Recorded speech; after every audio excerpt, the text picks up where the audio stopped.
Trap 2, full of ants. I saw activity like this when I was here before. I'm not sure what they did to the top of the frame there either. Pretty gross. It's coming down, not gonna put up with this. Pretty bad. Man, that's gross. Welcome to Fishing for Bees. If you're new, this is my YouTube channel on swarm catching and beekeeping. If catching swarms is anything that interests you, or the way I keep free bees, which seems to be different than purchased bees, please like and subscribe. I'd appreciate it.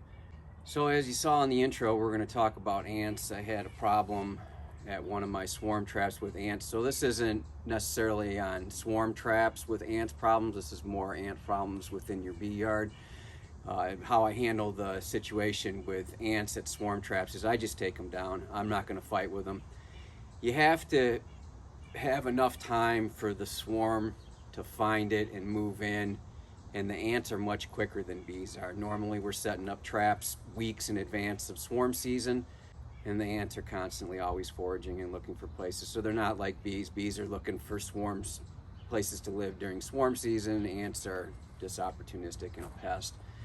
So swarm traps, I just take them down, I shake them out. I don't tolerate a lot. If I get too much ant activity at my swarm traps, I'm just gonna move them.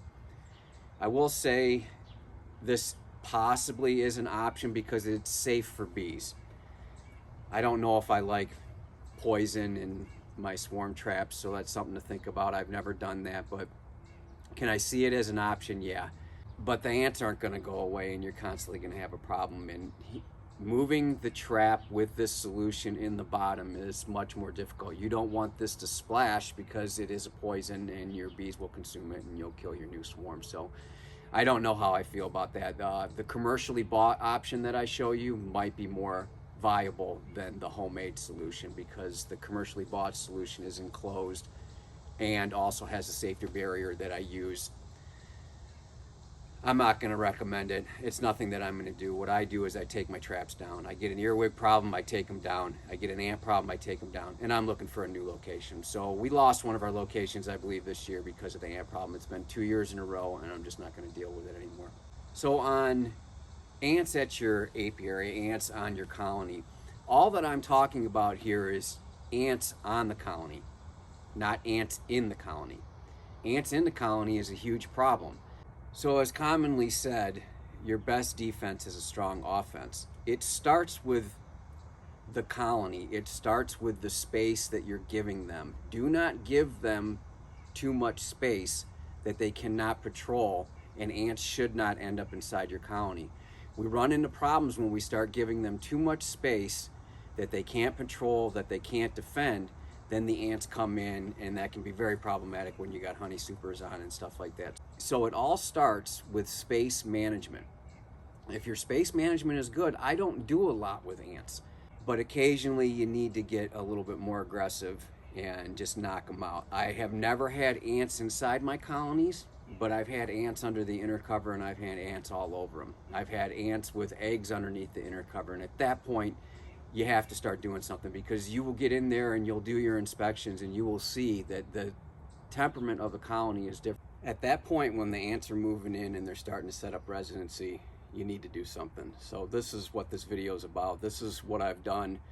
I did something different this year that I shared in a previous video. Also, to the gentleman that suggested this topic because of that previous video, I appreciate it. I don't know where you said it. I don't know if it was on Facebook, Instagram, or here on the video. So thank you, I appreciate the topic. And I hope your ant problem is taken care of, because that comment was several weeks ago. So what I did in the beginning was I made a homemade solution, but this year I got lazy and I needed to do something. So I used the same safety barrier, but a store-bought product. So all it is just a combat, I believe, store-bought ant bait station. There's several different ones. You want to get one that covers all your ants. And then I just take a deli tub with a 1/4 inch, drill holes around towards the bottom, again 1/4 inch, so a bee can't get in there. And then the ants come in here, consume or take this back to the colony, deposit it at the colony, and it kills the colony. So These deli tubs work really good. It's the safety barrier that keeps the bees out, and it works with both ways of doing it, and I'm sure other things as well. So this actually worked really well. I'm very happy with this. It took care of the ant problem. I didn't have to make the homemade solution, although this is older now, so I need to replace it, and we're gonna go with the homemade solution. It's all about safety. It's all about keeping your bees out of here, letting the ants in and letting them get out. Bring it back and then kill the colony. If you don't kill the colony, then they're just gonna keep on coming. So with the homemade solution, I like to keep the recipe right on the bottle. This tells me this is not sugar water. I don't want to feed it to my bees. And it also makes it so it's readily available. The original recipe called for double this, so 2 cups of water, 2 teaspoons of boric acid, and 6 tablespoons of sugar. It's way too much. The amount that you use, you know, you're gonna have this much solution, and I've never had to freshen up this solution or anything like that. It's a once a year thing. I usually do it when the ant activity is bad. I missed it this year. I went with the other option and it worked fine. But I want to keep something on the colony, so I cut the recipe in half because you don't need that much. You'll see that you don't want to drown the ants. You want them to actually take it with them. So that's where the cotton balls and everything come in. So again, here's the recipe. I'll put it in the notes. I have my sugar. I have my boric acid. I like this one because it comes out really nice and neat when measuring. Super easy. So I just measure it out, dump it in, put my lid on, shake it up real good, let it dissolve. Again, this is gonna last you. You're not gonna need to make any more. Another deli tub, 1/4-inch holes. I like them close to the bottom, around the level of the cotton. This is 4 cotton balls pulled apart that I put in here. Just add some of the solution.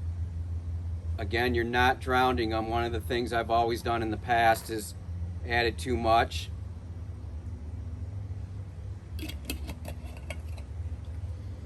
You want them to go in there and be able to consume it and walk around. So I'm just kind of tilting it, making sure that there's no flooding going on. I think I can add a little bit more.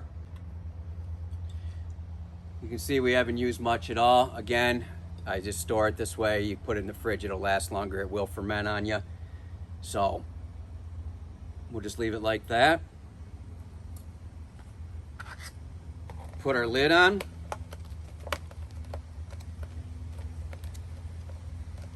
And when it's at the hive stand, I like to put some type of a weight on it.